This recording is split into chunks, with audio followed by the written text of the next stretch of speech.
ثروت خالص ایلان ماسک از 185 میلیارد دلار فراتر رفت و او را به ثروتمندترین انسان روی کره زمین تبدیل کرد.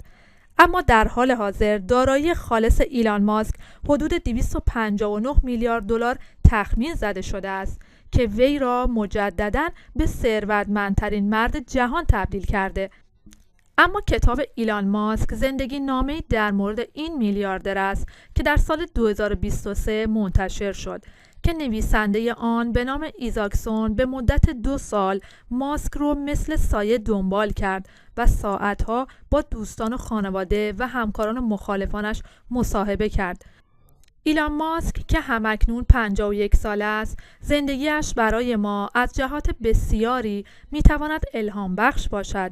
او ابتدای قرن 21 زندگی پرتلاطم اما موفقی داشته است. اگرچه در کودکی